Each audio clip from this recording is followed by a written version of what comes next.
abang ke adik macam mudang kau. Jadi kita Angah ayat dah. Tok yang komen betul ni dah mari tutup untuk hadiah yang Angah janjikan dah ni. Mas 916 untuk hadiah jadi susah untuk abang kita ni. Baik abang. Ni lah dan juga terima kasih banyak abang. Ada yang pula rasa-rasa ke apa dak bang? Terima kasih banyak tu. Awak-awak luar tu boleh lah ambil support ni. Okey baik. Ada promosi ni. Baik.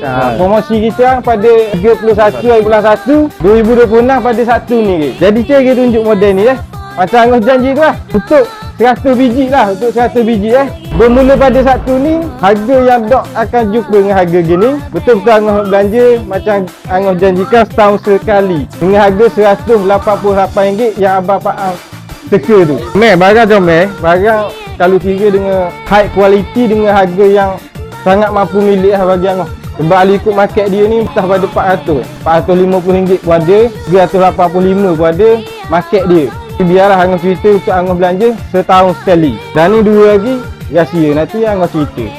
Dan tak lupa juga untuk cabutan bertuah kita ni berjalan macam biasa. Untuk beg kuning Angah dah stok, awak boleh masuk dalam Angah punya shop tu. Tengok untuk produk ni beli salah satu pembelian satu nama. Habis je dalam beg kuning tu kita kena nak start cabut tu. Untuk cabutan bertuah yang kita buat ni. Hadiah utama sebiji kereta macam hoyak tu lah. Yang kedua, 3 dan juga 4, 5 kita ada untuk hadiah. Jadi bayar dah.